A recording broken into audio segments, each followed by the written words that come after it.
All right, everyone. Welcome to Secret of the Big Guns. Let me ask a question. How many people here were expecting a sales leadership panel and want to hear from VPs of sales?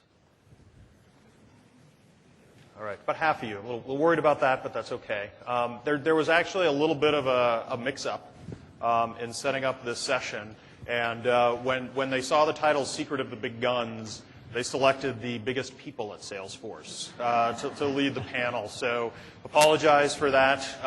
But luckily, we've got four wonderful sales leaders in various industries, various shapes, sizes of companies, doing different things with Salesforce.com. So I wanted to welcome you all here. For the half of you that did not raise your hand wanting sort of a sales leadership panel, that actually is where you are. We're going to be gleaning wisdom for these four wonderful gentlemen that have taken time out of their day to share their wisdom and experience with Salesforce.com with you. And before we get started, those of you who've been to the sessions know we need to start with the safe harbor statement. In this session, what that means is these four gentlemen who are not employees of Salesforce, if they tell you things that are going to be coming in the product going forward because they're not Salesforce employees, there's really no validity to what they're saying is coming in the product. That'd be very true. But we've got to have that, and hopefully we're talking about things that you guys can really glean and leverage out of the product. And that's really what we're here to do. I'm going to be quiet here shortly, and what we're going to do is we're going to learn from these sales leaders some of the tricks, techniques, some of the journeys that they've been down. To really take advantage of Salesforce.com and improve their business and really make themselves and their companies more effective. So we're going to do a quick introduction of each of the four panelists. We've then got a set of panel questions that we're going to go through to hopefully get you guys to learn how they're utilizing Salesforce.com. And what I want you guys to start doing is thinking about what questions you want to ask. So we've got 20 minutes reserved at the end for Q&A. To ask these guys really any questions you want about Salesforce, their business, and how they're being more effective. So what I want to do now is actually go through each of our panelists here and let them introduce themselves. And Dan, we'll go ahead and start with you. Okay. Good morning. My name is Dan Conway, and I work for SunGard Public Sector. My role at the company is Vice President of Sales. The business that we're in is information technology for the public sector market. We have enterprise applications that we sell to local government, not-for-profit, higher education, applications that focus in the area of public administration, which would be the traditional finance products, payroll, HR, utility billing, and all the community applications, the infrastructure applications that run the cities and counties that we all live in. On the law enforcement side, we also have applications across the enterprise that protect us as citizens. Dispatch applications, records management applications, as well as mobile applications when you see the police officer with the laptop in the car, the software that resides on that laptop that connects back to the police department. We provide law enforcement with all of those applications as well. We've got about 1,600 customers across America. We have approximately 1 in every 3 city and county across America as one of our customers. So it's a pretty good market share of the market as a whole. We purchased and partnered with Salesforce.com back in 2001, and it's been an interesting journey along the way, so I'd be happy to share anything that we experienced along the way that hopefully might help. So thank you. Thank you, Dan. Rob? Good morning as well. It's interesting sitting up here in close proximity to 3 other people with the light right in your eyes and leaning forward trying to read this. So bear with me. My name's Rob O'Byrne. I'm president of CBiz Insurance Services. We're a publicly traded company in New York Stock Exchange. And what's interesting for us is we're really the aggregation of 140 acquisitions over the last 10 years. So if you think about that, we've got 140 different entities that have come together. They're all sales-driven and sales-oriented by nature, so of course they really like being told how we're going to do things in one platform. And that's been a lot of fun. So really, we've been with Salesforce now 2 years. And I would say the first year was very much of a learning curve for us. There were some things, I'm probably the guy up on this panel who could tell you what not to do, because we did all those in the first year. And it's really been in the second year that this last year where we've really got people coming together and starting to use the system for what sales management for us is really all about, which is two things. One, making sure that we do everything possible to improve the probability that we'll actually close a sale. And secondly, which is very different from most of the acquisitions standing on their own, but together as a public company, we have to forecast what our sales are going to be. And that's really a new thought for most of the acquisitions we have in the sales managers there. So when working with them to say, let's use the pipeline, let's do probability adjusted forecasts so that we can actually know, because we have to give quarterly, I got to stand up in front of our board every quarter and say, here's what I think the revenue is going to be out in the future. And without good sales forecasting, without good pipeline management, it's a wild guess. So that's really what we've been using Salesforce to do. The company, as I mentioned, is about 10 years old, yet we have acquisitions that have been literally in business for almost 100 years, spread coast to coast, north to south, approximately 1,100 employees and about 200 producers or salespeople, as we would call using the system. Our market is mid-market employers, 100 to 2,000 employees with the company, and we're in the professional services business, primarily in the insurance space, providing consulting on employee benefits, property and casualty insurance, wealth management, retirement plans of that nature. So we don't have product. We're not manufacturing product. We're not doing things like that, but we are providing services, and it's important to make sure we have the right people on the right account, and we can forecast with a high degree of accuracy what our new sales are going to be over the rolling forward 12 months so that we can plan our resources appropriately. Thank you, Rob. Ralph? Yeah, my name is Ralph Lorenzen. I'm Vice President of Global Sales Support for Kelly Services. Many of you know us as a temp staffing company, but over the last 15 years, we really built out our outsourcing businesses. So we're doing supply chain management, business process outsourcing, talent acquisition processes. We're now in 40 countries. Some of the business units are actually in 50-plus countries. We're a business of about $5 billion. And we actually started looking at different CRMs very early on in the late 1990s and got to Salesforce with one small business unit back in 2003. Now, at that time, the international division that was running most of our countries was going with a client-server type application, very slow, relying on our pipeline.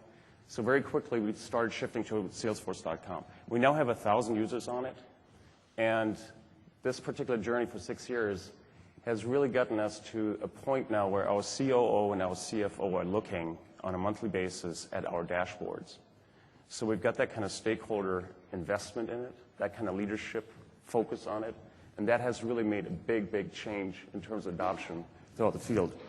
Something you have to understand about our business model, we've got salespeople in the field that are going after very small customers, small accounts locally, and we've got enterprise-wide opportunities that our sales force is actually going after billion-dollar companies. So you've got anything from the smallest kind of opportunity to the largest kind of opportunity. So we've got varying tiers of sales staff, sales forces that need to be managed through this tool, and forecasting, like my colleague here mentioned, is hugely important for us as well. Thank you, Ralph. Dave? Hello, I'm David Berman. I'm the VP of Global Sales for Barracuda Networks. We're the world leader of email content security. What's that mean? We block a lot of spam. We block about 2 billion spam messages a day that we save you guys from. Actually, there's a lot of salespeople in here. I need to be careful with that. But on average, this is kind of interesting. We block 100 bad spam emails for every one good ham email that actually gets through. So we built up a strong business doing spam. We've also got a full set of network security backup, data recovery services that we offer along with the spam box. We've got about 85,000 customers. Actually, a little bit more than Salesforce still, and trying to keep ahead of you guys. We're catching up. All right, yeah, you are, actually.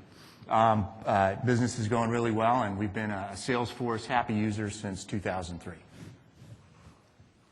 All right, thank you, gentlemen. So as you can see, we've got kind of a wide-ranging set of panelists here. Dave didn't mention it, but they've been on Professional Edition for a while, now moving to Enterprise Edition, so he has some perspective on that. We've got CBiz, which is made up of acquisitions. We've got Kelly Services, which is all sorts of different opportunities that they need to manage. So hopefully we can answer your questions and provide you guys with some lively information and debate here today. So what I wanted to start is, Ralph, we'll start with you here. So when did you implement Salesforce? How long did it take? And what issues drove you to choose Salesforce.com? So there were it was a journey over 6 years, really. And the first business unit, like I mentioned, was very, very small. So they were using Salesforce.com. We had some of our senior vice presidents actually poo-pooing Salesforce at that point, because they had invested themselves into another platform. So what tends to happen in that kind of environment is that you get a lot of animosity happening. Over time, though, because of some slowness in the system that they were using, significant slowness. So if you don't have a pipe going into Europe or APAC that allows you to actually do daily updates for your salespeople, it takes so long for you actually to use it, you're not going to be able to see it. You're not going to get adoption. So by 2004, 2005, we started looking at Salesforce for other applications, other business units. And before long, the international division was using it as well. Once we had that, we had a very strong leader in that particular business unit who also now runs our outsourcing consulting business group. And that person really started putting that into the leadership system. So the minute you get a leader who actually looks, business operations leader who actually looks at the dashboards, you start getting adoption very quickly. Now, what led us to this? We have, like many of you probably do as well, collaboration issues. We've got so many salespeople around the globe that need to look at opportunities with the same kind of companies. We had business units stepping on each other's toes. In other words, they would go after the same kind of client with different kind of messaging. The client was confused by getting so many contact points from Kelly Services that they didn't know how we were internally managing our acquisition process and our pursuit process. In addition to that visibility, then the other issue, which is really more in our industry, at the field level, we typically have 30% turnover. Yeah. So we get a lot of salespeople coming in and out of the process, in and out of the system, in and out of the company. And we weren't capturing the IP, the customer IP. So this way now we have information on what kind of engagements happened before, what kind of activities took place. As we then transfer that information to the next salesperson, we managed to get a lot more consistency and engagement, better customer view of our business. And it's really driven our ability to holistically and proactively pursue opportunities. Great. Rob, you're probably the newest Salesforce customer on the panel. Why don't you tell us sort of about your journey over the last 2 years and sort of the decision you made about a year ago to change up your implementation a little bit. Okay. And I would say, just in a very nutshell, there were two main reasons why we went with Salesforce. One was we needed to make sure that we put the right resources on the right account to maximize the chance of closing that account. And again, historically, with the number of different acquisitions, historically, they've only thought of the resources they had as far as they could look down the hall. If they couldn't see them in their own building and down the hall and they knew them, they didn't think they existed, even though we were a publicly traded company with 5,000 people across the country. So there may be resources that we can bring to help close, or quite frankly, on the other side, we may have people involved in sales where there's some compliance risk for us because they're in over their heads. So we wanted to make sure on both sides of that we brought the right team together to maximize the probability that we would make the sale. And the only way to do that was to have a central place to capture all that information, all the activity that was going on with a particular account. Much like you, we have different product lines or service lines, so we had different people calling on the same customer. And again, how can we leverage those relationships and leverage the little pieces of data and perhaps even some bundled services and bundled pricing so that we could maximize, again, the chance that we got our foot in the door and actually sold the case. The second main reason was what I said before, is as a small, privately held company, which we were. We sold our company, and that's how we got started with CBiz. Forecasting was interesting, and it was helpful, but it wasn't mission critical. And in a publicly traded company, in a large company, the ability to forecast was just not optional. And we needed a way to be able to say, with a high degree of precision, this is what our revenue looks like going forward. So that we can make investment decisions, we could provide guidance to the analysts, all the things that are necessary to do. And prior to implementing Salesforce, our estimate of our new sales would be by pinging 200 salespeople and say, what do you think you're going to sell? That's not a real comfortable feeling standing up in front of a board and saying, guess what? My background and my data set for this is the subjective opinions of a bunch of producers that are, by and large, highly optimistic anyway. And what really got us was at one point I found that in our business, there are a lot of times people say, not now, call me back in 6 months, call me back in a year. So our producers decided that was not a lost opportunity, that was just a deferred opportunity. and it stayed in the pipeline. So this pipeline kept growing, and in order to make it look like there was movement, the probability of close kept growing. And at one point, as I was getting ready for a presentation, I realized that if you actually did the math and multiplied the probability of close against this now ever-expanding 5-year later pipeline, it was actually more revenue than the entire company had done in its history, which was a problem in forecasting.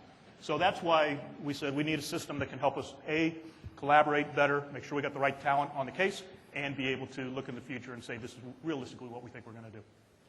Great, thank you. Dan, you're actually the longest customer up here with Salesforce. So why don't you tell us a little bit about sort of what initially got you going on Salesforce and really what has kept you on it these past 6 or 7 years and sort of the things you've discovered in that journey. Sure. Like many of you, I'm sure your business is changing, and us in our world, in the software world, in the traditional ERP market, with all the aggregation of all the companies that are pulling together and acquisitions and the market changing, we were in a situation where we were constantly in flux. We were pulling in salespeople from different companies that were aggregating together through acquisition, and we had, I'd refer to it as a pretty good forecasting methodology, but not great. And probably the most important thing we can do as a sales organization, aside from taking care of our customers, is forecasting really, really well. And as you know, that's really actually hard to do, as simple as it sounds. And so we needed to find something that would allow us to do a better job of pulling information together in one central location and sharing information across accounts so that we could better take care of our customers, and then in addition to that, find a better way to have a consistent way to forecast on a frankly weekly, monthly, and quarterly basis. When we looked around, and we went with Salesforce really pretty early. It was back when they were a small company, and certainly not with 19,000 strong in San Francisco. They were tiny. But to us, the approach with regards to not having a premise-based software system for our forecasting tool that's loaded on a laptop or loaded on a desktop, that was really one of the major kickers for us back in those days. There wasn't a lot out there, if anything out there, that had that type of approach. So that's not very valuable for you all today, and besides, everybody here is an user of the system. So, what I would say today, what keeps us with Salesforce, more importantly than why we bought them originally, is the fact that for us, the tool is so flexible. We're able to grow as an organization through the change that we're experiencing even today and work with the application to do what we need to do. And for us, we are constantly evolving. And frankly, what we do today with Salesforce compared to what we did a couple years ago is night and day. And we're regularly figuring out how to do a better job with the tool that we have. And if I told you what we did a few years ago, it's embarrassing because we missed out on so many things we could have been doing. But the difficulty is really the execution of how to do it and getting the salespeople on board with using it, making sure you have internal buy-in within the organization, sales leadership buying in, the sales managers and directors and folks across the board, staff, making sure you actually have knowledgeable staff that actually you can go to figure out how to tweak the system to do what you want to do. There's so many different variables that come into play, whether you actually are really successful using the system or whether you're an average user and barely tapping into it. I really don't feel like we were a very good user until now. If I look back at what we did a few years ago, it's we were barely tapping into the system and the power. And today, for people that know Salesforce really well, I'm sure we're probably not even doing as much as we can. So that's why we stick with it, and it's been a good tool for us every year to figure out how to use it in a better way. Great. Dave, you've actually done a recent upgrade from Professional Edition to Enterprise Edition. Why don't you tell us a little bit about kind of your experience on Professional Edition and what were sort of the main drivers that drove you up to Enterprise Edition? Sure. So first, my Salesforce administrator was really mad that we upgraded at first because he was writing this great book on how to get around getting to Enterprise Edition. He had every loophole in the world that would actually cause our Salesforce a whole lot of pain. So actually, he was pretty excited when we moved. Some of the things that we're looking at, as we scale the business is we're working on our go-to-market strategy, obviously, to accelerate revenue. working on sales process, improving the process, improving metrics, and working on our upsell, cross-sell program. And Salesforce is vital in all components of that. The reason we upgraded was we're getting ready to do some more compliance stuff, potentially do an IPO, and the compliance piece was huge for us, and being able to have processing of orders, workflow, all that stuff. The team selling was a vital component for us, being able to share opportunities for enterprise customers and have multiple people working on multiple accounts. And also the API was very important for us to have data flowing back and forth from our other systems. And we're doing the rollout now. People are really excited about the increased functionality. And we just started this company called Inside View. It actually has a really cool interface. It's a database for us that all our large account guys go to. They get real-time information on all their accounts. They get blogs, wikis, and alerts on anything that's going on in our top accounts. So that was also a big hit to go with the upgrade. Great. All right, so now you guys have a little more background on the panelists that are up here. And what I wanted to do now is sort of dive into some of the key business challenges and really how Salesforce has helped you overcome them. So Dan, we'll start with you. And what do you think is the number one challenge that you faced as a business, and how have you overcome that with Salesforce? Boy, I think for us the number one challenge was getting the salespeople to use it in the way that we want them to use it. There's a lot of challenges, but that was probably the toughest one. Can anybody else relate to that? All right, good. Because otherwise I'd skip through it and talk about a different one that you'd rather discuss. For us, boy, I got to tell you, actually, in the last 8 years, really in the last 12 to 24 months is really when everybody's bought in and using the system. I think some of it is people trusting the system, the reps knowing that this is the tool that's going to help them be more effective. And one of the things we needed to do that was a challenge was clean up the data. And I don't know about you guys, but we had so much information in there. You can get to the point with Salesforce where, frankly, it's more of a burden, and than it's worth. And that was one of our challenges as well. So because the data was so inaccurate and there wasn't rules in place in order to put the information in the right way, all of a sudden as a rep, you'd really rather go to your little spreadsheet that has your top working transactions and trust that, because it's going to be more effective for you than going into a system that has a bunch of data in it that everybody's telling you you're supposed to use and telling you it's going to be effective, and it's really not. Does that relate? All right. So one of the ways we got through that, first and foremost, is our staff. We invested in people within our department to go in and make sure that the data was accurate, and we spent a couple of years doing that. And we also established rules within the system. If you're going to put it in, you're going to put it in this vernacular, you're going to put it in this way, this is a commit deal, this is an upside deal, this is a pipeline deal, et cetera, et cetera. And we really had to force them to put the information in the right way. We started by cleaning it up first and then said, here's the guidelines going forward. So that I think was helpful. The next thing we did that was probably also effective, what I would say is, if it's not in Salesforce, it doesn't exist.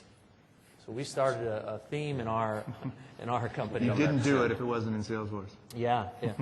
So in literally every national sales meeting, that's one of the major marquees on the screen. If it's not in Salesforce, it doesn't exist. And by the way, if it's not in Salesforce, it doesn't exist also in your paycheck. And that was a big thing. Do any of you guys have comments like that in your comp plan? I definitely would recommend that. If it's not in Salesforce, they don't get paid. And if it's not in Salesforce the right way, they don't get paid. So that's been something that's helped us as well. So once we got to the point where the staff came to trust the system, the information was accurate, and this is, by the way, an 8-year story consolidated in 5 minutes here. But once the staff trusted the system and we had the rules in there, then it was a matter of getting the management team on board. Because the management team still used their old way too, and a spreadsheet to track, even though the reps used Salesforce, and it would go into a nice pretty report, You still had sales managers and directors that would pull up their spreadsheet, right? Getting them on board was very simple, and it was one particular move, and that was me running it all through Salesforce. By me going in and expecting every single thing we do and every single number that's ever reported to me and every single deal that we ever talk about, we never, ever, ever pull up a spreadsheet. That was a huge change that seemed small, but it made a big effect with our management team because they were forced to trust it at that point and they were forced to utilize it. So now I report revenue to our CEO and I report it formally twice a week. And I do that through a series of dashboards that we have set up, and I do it all electronically. So when I'm on the road here, tomorrow morning I pull up a WebEx for the rest of our executive team, and I walk through everything that's going on, our pipelines, our dashboards, where we are to quarter, where we are to year, where rep statistics are, a funnel that has particular information in there about what stage within our sales process the deals are identified in, and every single thing is done in there. And that has forced our management team to make sure that they pull it up to me in that fashion, and that's how I manage it. So that's probably all of those things has helped us be effective with the tool. Great. So a lot of those things are what we call sticks, right? If it's not in the app, you don't get paid on it. And while I agree it's extremely effective, we like to combine it with the carrots as well as the sticks. So Rob, what are some of the carrots that you use in your implementation to make sure people are using it? Not the not get paid, but the positive incentives to get people to use bigger the sticks. No, in all seriousness, believe it or not, we met 10 minutes ago, right? And what he just described is exactly the same for us. Our biggest issue is user adoption. And we did the same thing. We said if it's not in Salesforce, it doesn't exist. And then last year, our sales conference, a little tagline after that, and you don't get paid. I mean, it's simple stuff, guys, but it has to be there. And until I got active, I have a weekly sales call with every one of our sales managers now, 28 of them around the country. And I block out Mondays and more Tuesday mornings, and I go through it, and if it's not, I'm looking at the dashboard, and I've got a dashboard, and I'm looking at the same one they're looking at, and if it's not in there, I don't want to talk about it. And I don't care. And I was the executive sponsor when we put this in 2.5 years ago. And I'll tell you, there's a huge difference between being an executive sponsor and an executive user. And it wasn't until I started using it day in, day out myself. And look, guys, I'm on the wrong side of 50. I don't know how to spell IT. I'm probably the least technically proficient person of the 18,000 that are here. But until I got into it and started actually using it myself, then it became real to everybody there. And not just that, I could understand now some of the responses back from our salespeople going, well, this doesn't work for me. This takes up too much time. This doesn't make any sense. And it actually, I spent 18 years in sales, so I could go back and say, okay, yeah, you're right.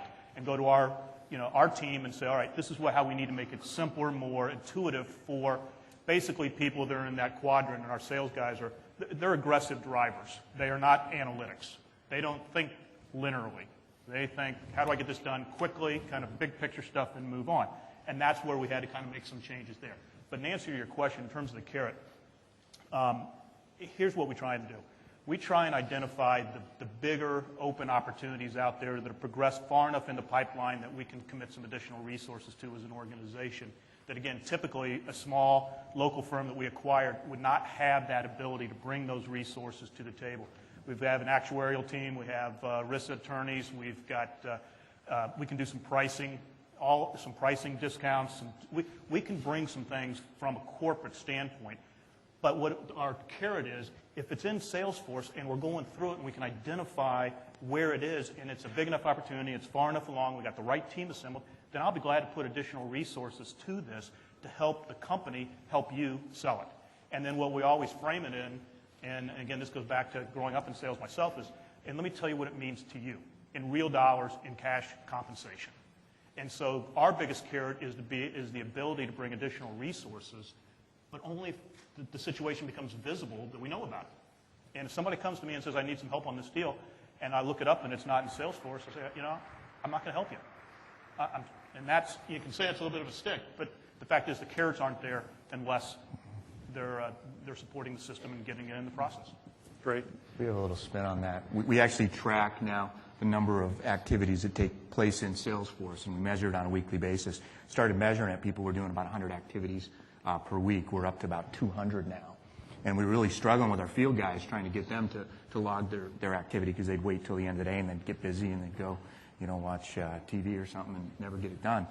But we actually turned on the mobile app, and with the plug-in now that they can do it all from their iPhones and their BlackBerries, so they don't have the excuse. We're getting there. We're up to about 80 different activities per week, but we keep trying to push them up. So a lot of recognition, keep it visible, and reinforce the behavior. Great. And Ralph, kind of a related question. Your business has kind of a very significant different set of opportunities, different sizes, quite a large sales force that you're managing. How are you making sure that they are all getting the maximum benefit out of the system, and it's tailored as much as possible to them? Wow.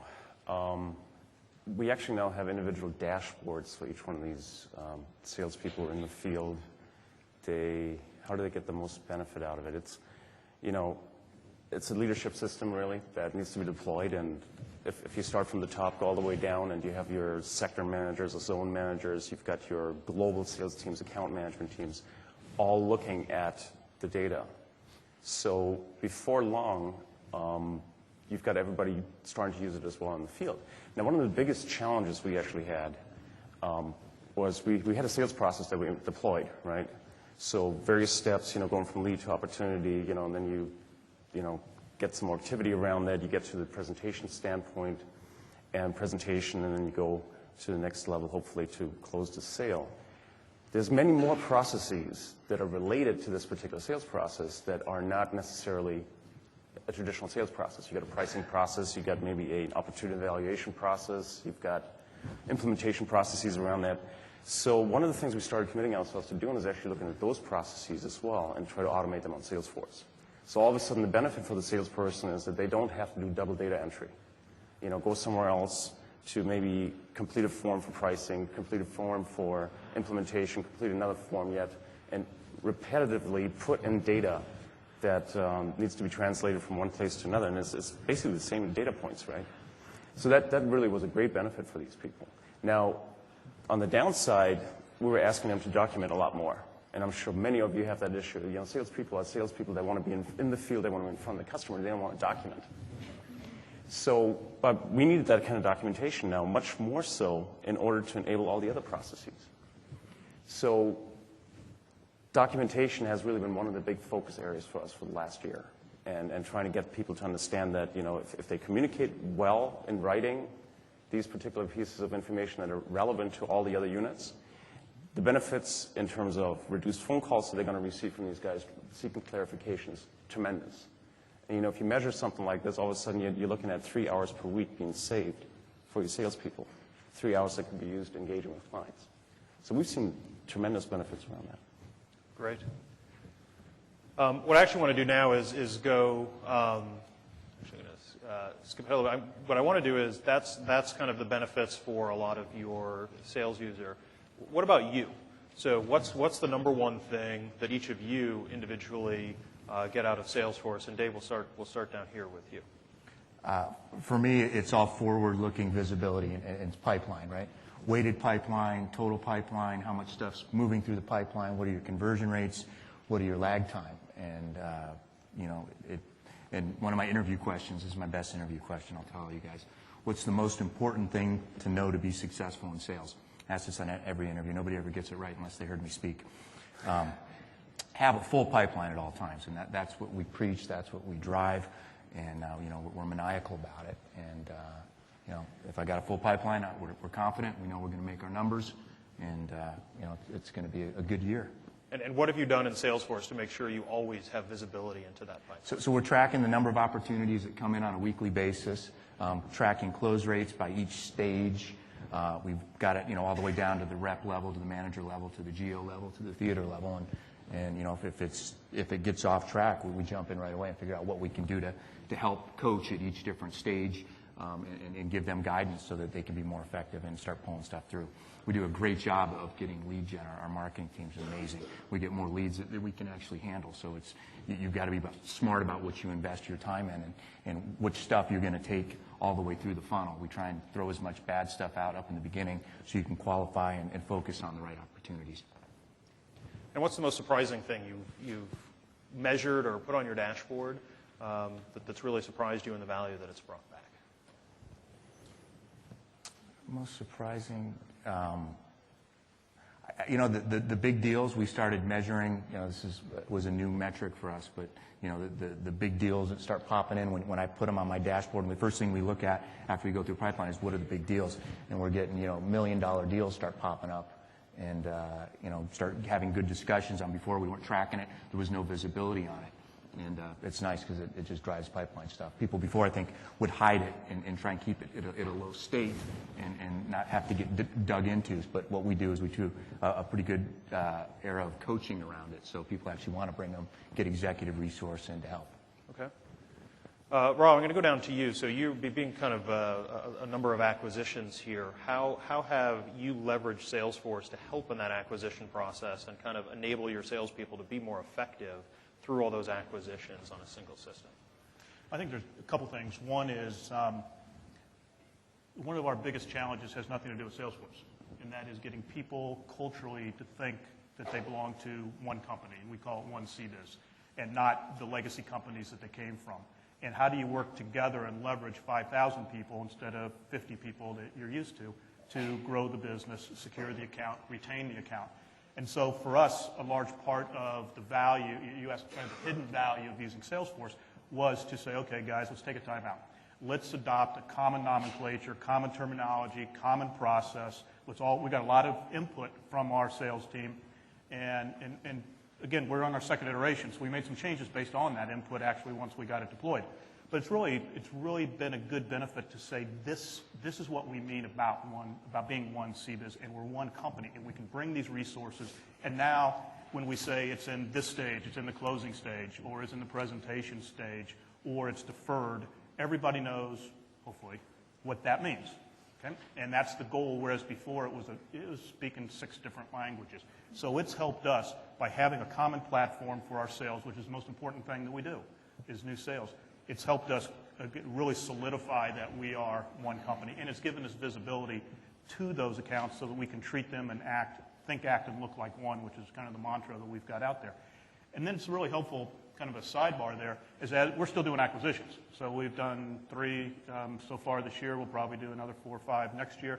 And it's interesting, which is a side benefit as well, is being able to go to a potential acquisition candidate that really doesn't have a well-defined sales process and really has no visibility, again, to their future sales or how to maximize the current ones, and say, come with us, and here's one of the things that we'll bring to you, and what is probably one of the core competencies they have, which is selling, but just in an entrepreneurial kind of this is how we've always done it way. Said, look, what if you took all that great skill set and really put some discipline, some business intelligence behind it, some lead gen capabilities behind it? Think how much more you could grow. And that has really been helpful for us in our overall growth strategy through the acquisitions, and it's worked out. And for those that quickly get on board, it's really interesting. Some of them jump right in and say, okay, I'm ready to try something new. Others, we have to go through the same drill of, all right, let's talk about why this is important, and let's drag them in kicking and screaming from the way they've always done it for the last 30 years. Ultimately, they get there, but the ones that jump in quicker, you can see their success, and it manifests itself in how successful they are in growing their business, achieving their maximum purchase price for the acquisition, as well as growing their personal income, which ultimately is what it comes down to, is what's in it for them. And that's really kind of the carrot back to that approach. Great. Thank you. So in terms of customer retention, and Ralph, I'm going to ask you this one. How has Salesforce helped you improve your customer service standards and customer retention? It's really around visibility, of the various activities we have going on around the globe, because many of our customers are global in nature or multi-regional. So somebody sitting in Germany needs to identify exactly what's happening in, let's say, China with the same customer, while some activity is going on in the U.S. So without that, let me step back. We really want to know more than the customer actually about what's going on within the customer, right? So there's more information pieces that you have access to as a supplier to this customer than the customer has themselves. So we're educating the customer continuously on what the activities are. So the stickiness of the customer has improved by our ability to provide them with information that they naturally would not have about their own company. Beyond that, we're looking at KPIs, key performance indices, service level agreements, and measuring all of those. And over time, you start getting a picture of where are potential failure points that might happen.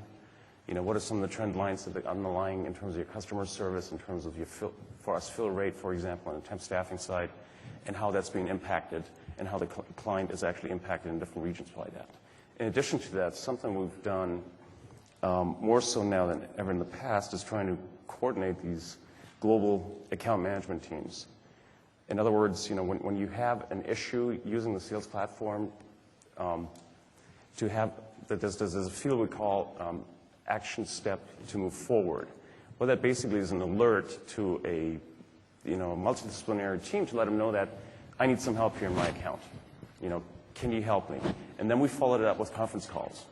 Where we actually go through a number of these particular action steps that allow us then to very specifically address some of the issues that they have. So that's been working really well for us. Great.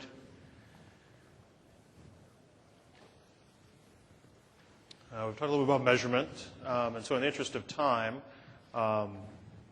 Dan, I'm going to ask you one last question before we open up a Q&A, which is, what is your secret sauce? You are the longest running user of Salesforce up here on the panel, so what is the one message you want this audience to take away?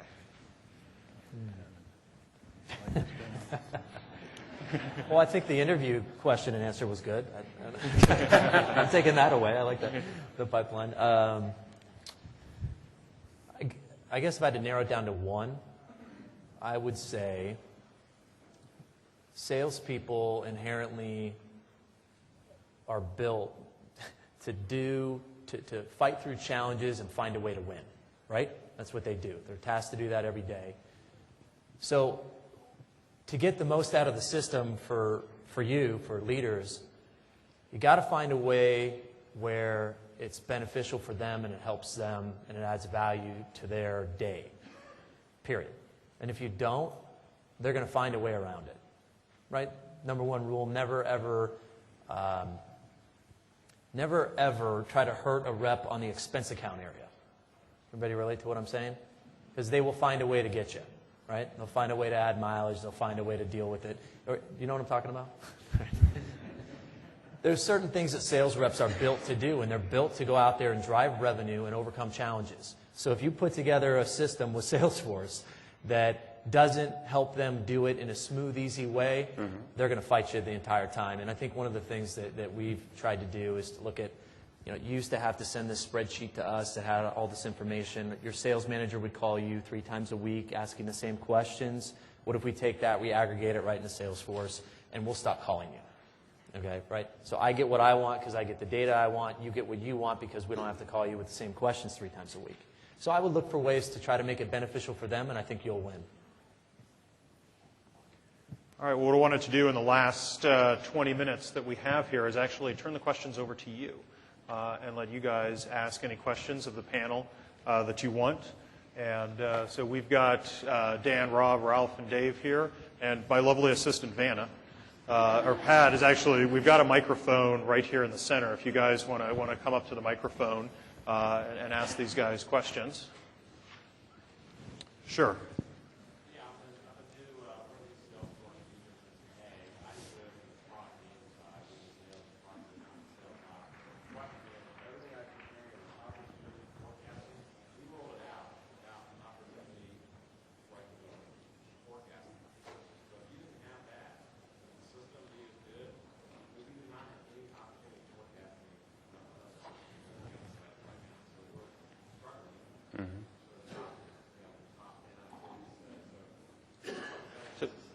Sure. So the question is, you don't have opportunity forecasting right now in your system. Do you, for these guys, do you think they can get value out of the system without opportunity forecasting? I think it's the most important thing to track, right? How much, what's the business look like going forward? What's the trend? So you get some good contact management, but tying it all together, I mean, I would say, to answer the question you just asked, it's the most important thing, right? That's the secret sauce. But, we didn't have the forecasting system until this year. Actually, we didn't, so we used it really to track opportunities, pipelines, get a uniform sales process implemented. And then once we had more sophisticated users, particularly the management tier, and, the more consolidated teams, so they could actually use the forecasting tool now to do their weekly reviews, move it through the confidence level. Now we're actually using that to drive our financial predictions. So there's a lot of things you can do ahead of time, just in order to really implement a consistent sales process and get people to start documenting it. To move directly into forecasting, if you get a smaller team, that might work. But I think you first want to go with the opportunity side before you then move into forecasting, because they got to be fairly sophisticated users before they go in there. Yeah, but just have them put a dollar opportunity at every deal, right, when they start moving into the sales funnel. And you'll start getting weighted metrics on it right away, and you can move to the forecasting thing. It's pretty easy. Are you forecasting today through your account level? How are you forecasting? Okay.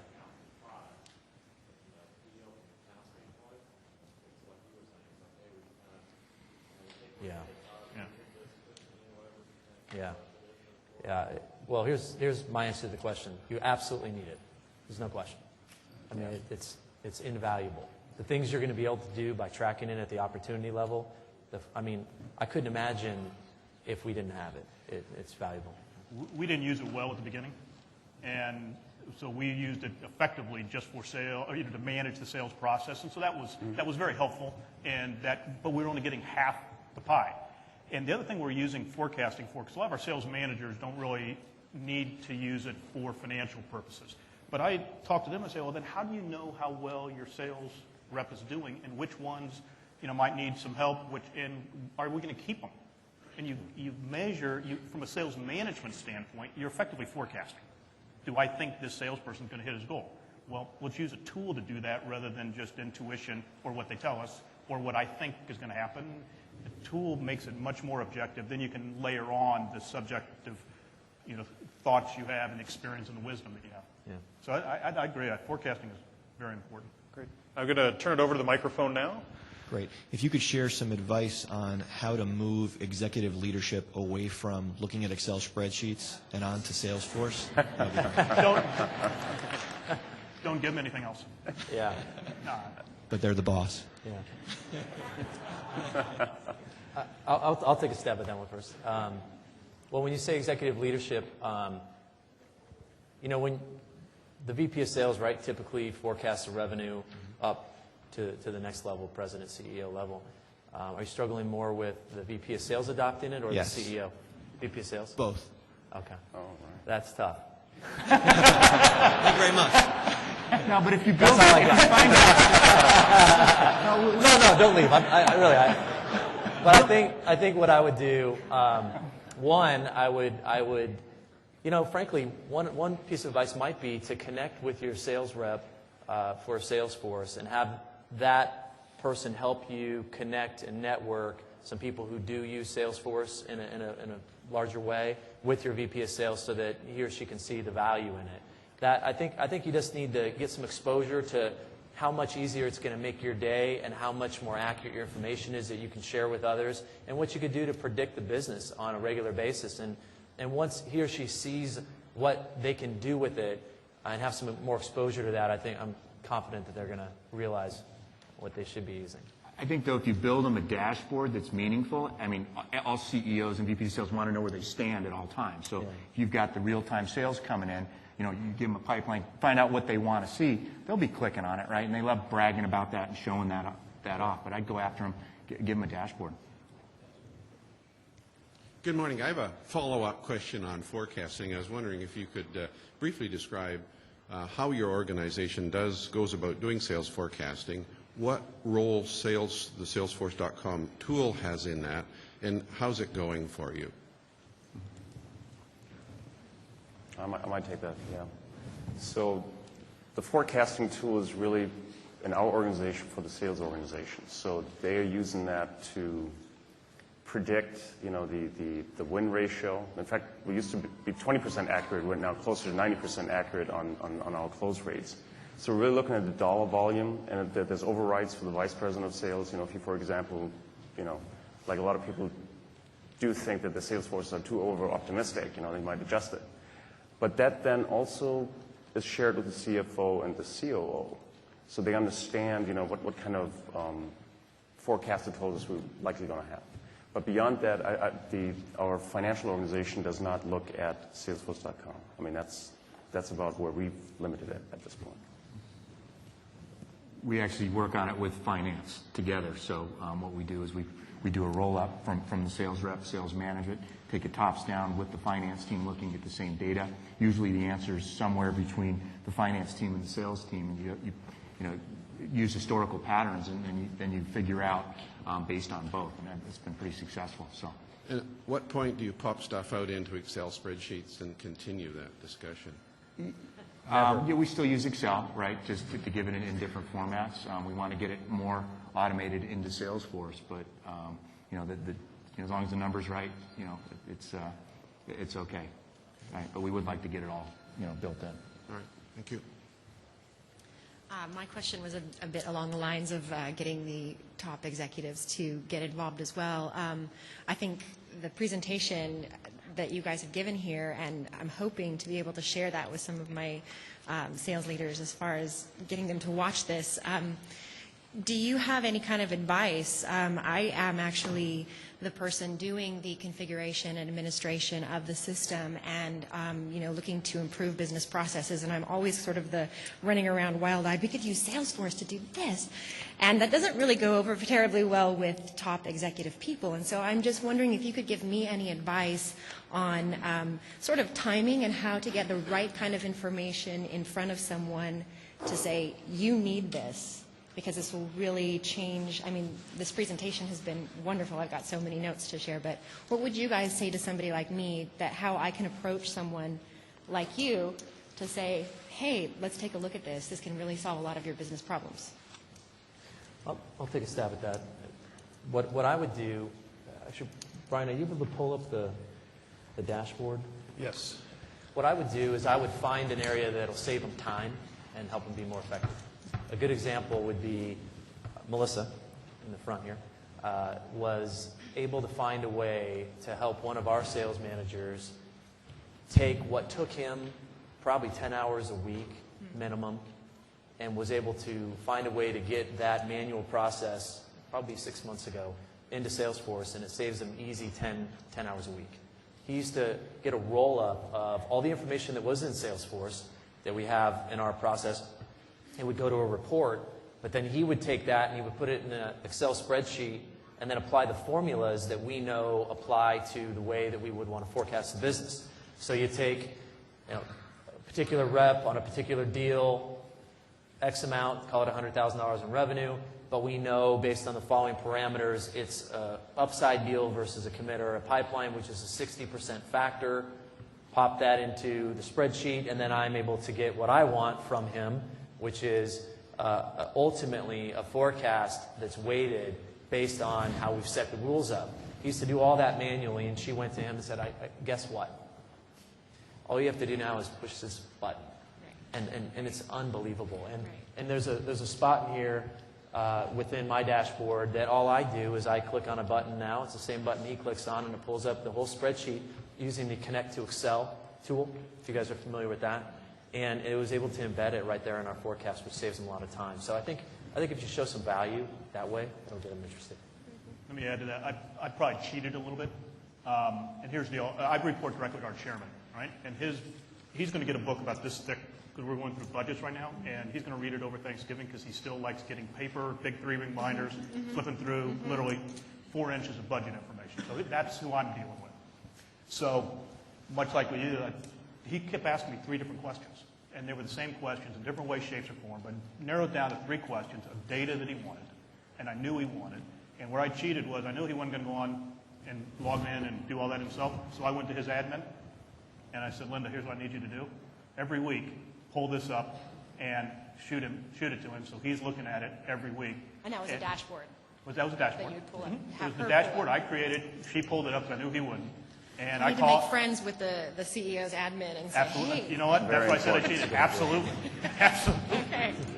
What do you guys also think of, I mean, I heard a theme of collaboration and need for collaboration. What do you think of the new chatter and that whole, being able to subscribe to different things within your organization, to subscribe to data and have that come in as a feed on your homepage? I'd love to hear your guys' take on that, because typically, executives are not really hip to the whole feed and social media sort of thing. So. I mean, we're looking at, this entire lead generation, accumulation of data and trying to present that from different systems into one. And we had some initial pretty good successes with that, but it's really, at the end of the day, you first got to determine, what are you going to use the data for, how are you going to use it, and what is the meaning of it to a wider organization. Because if you only got one stakeholder who's interested in that data, you're not going to get much adoption or adaption. And I just want to make one more comment around the COO and CFO. I think I mentioned it earlier that in our organization, they're both looking at the dashboard. Our organization is now so disparate and so large that there's no other way for them to get the kind of visibility around growth of the organization. Yeah, growth as in sales pipeline, as in accounts, as in kind of programs that we have. So it's almost like a fait accompli. Unless you get on a plane and fly to all these different places, and maybe then you won't even get all the data that you need in one place. Then this is where you got to go to find the information, because everybody is putting it in it. Maybe a quick comment on the social media. We're at SunGard, we're very big believers in embracing social media, which I agree with you. It's probably more not typical, but we are absolutely going to embrace social media and looking for ways to figure out how to incorporate it into communicating with our customers, because like you, our customers decide what they're going to buy based on references, right? And the new way of figuring out whether somebody's happy with a product or service is through a social media. It's through Twitter, it's through other blogs and other ways of getting opinions that frankly weren't around in the past. And so for our customers, we need to help create a venue for them to be able to communicate about this so that we can take advantage of it rather than ignoring it. And I think, for us, our belief is if we ignore that medium, then we're actually missing out on the real reference conversation that's going on out there. I think chatter is going to be cool because you finally get workforce that's, actually using social media to drive revenue. So I think it's going to be huge.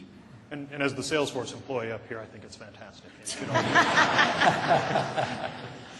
How are you delivering training to your new hire sales reps on a global basis, and how do you deliver enhancement training to your existing sales force? Don't all jump at once. Maybe I'll take that one. Training on a global basis, we actually have trainers in each one of our region.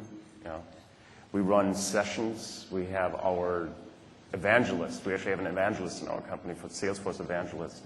And I think that's actually one of my key items to add to the secret sauce in order to make this happen. And this person actually attends some of the senior leadership meetings, typically via webinar or something like that, in APAC and EMEA, to let them know what's coming down the pipe in terms of enhancements. And then the actual training schedules are then coordinated by the local teams, because it's got to be delivered in the local language. Because a lot of times, there's a cultural loss of understanding that happens very quickly. Even though they might speak English, they don't understand the same way. So it's critical that you actually have a team that understands, what needs to be delivered and that they're local. And then coordinate that globally. I can tell you what we do. We have our sales operations manager is responsible for the training. So when we have an acquisition, when we blend sales teams, anything that we do, it goes through that group, that team of people. And that person is responsible to make sure that they train the folks on what we want them doing. We have a disciplined sales process that we use. So getting the people who come on board, brand new employees or people who are moved into an acquisition, into our engine and our process and trained the right way is critical, so that I know that the results will be repeatable across the sales organization. So I think you have to have somebody who owns that and is responsible for it across the board. Then the other answer to the question when you said how do we deal with ongoing training is we have standing meetings where the sales operations manager is on the sales manager's weekly conference calls with the reps. There's an agenda item that's on there every single Monday, and they walk through changes with Salesforce, and then we set up webinars and things like that to keep people up to speed. Great. Thank you. So I have two questions. The first is related to IT resources. So we have a marvelous IT team, and I'm sure everyone up there does also. But what we've done is, in Salesforce, we've hit the wall on out-of-the-box functionality. And so now we're ready for some Apex coding and some things that need to happen as the next step. But I've hit an IT resource issue.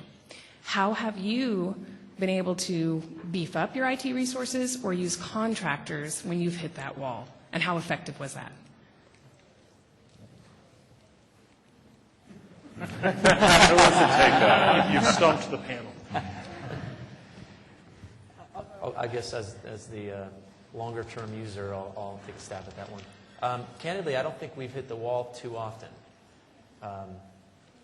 What do we do when we do hit the wall is our senior operations manager, who's responsible for that area, works with the different folks that we have to overcome the challenge. We're a software company, so we have technology folks that, frankly, are really sharp. We were trying to figure out, here's the basic challenge we were trying to solve that we couldn't solve was with what we knew about Salesforce. And we wanted to be able to take the information that's in the account level. So I'm a rep, my territory is California, I've got the following installed accounts, here's my pipeline, here's my prospects that I have out there, and I want to be able to put it on a map so that the rep can say, here are the products that would be referenceable for the following prospects that are out there trying to make the decision. Draw a radius around that so we can group them and aggregate them together so that they can figure out who should they be talking to so they can connect up references with, prospects. And this was a challenge that frankly, I sent an email, I guess it was probably a year and a half ago, and I said, we need to have our Salesforce data on a map. I don't know how to get there, but see what you can do to figure it out. And ultimately what we ended up doing was we have some mapping specialists and GIS specialists within our company, and we ended up connecting with them, and they took their map engine and what they had used in order for our customers to display their maps and pulled it together with the data, and now we have this tool. So I think my answer would be to try to tap into the people you have, and if you don't have any internally, I'd probably try to connect with third-party folks or other companies that are out there that might be power users. I had breakfast this morning with a company called Stadia, and they do exactly that. Yeah, Stadia helped with our implementation. The reality is I've got a roadmap for Salesforce that's got about 40 items on it, and they just don't move fast enough. So I hear you. Okay, sorry. Second question. Actually, real quick, I apologize. We're actually over time now, so I wanted to thank all of you for coming here. I know we interrupted your second question. We have a couple other people that have questions, so the panel is going to be here for a few minutes to answer your questions individually. But I wanted to thank you all for coming, and hope you have a great time here at Dreamforce in 2019.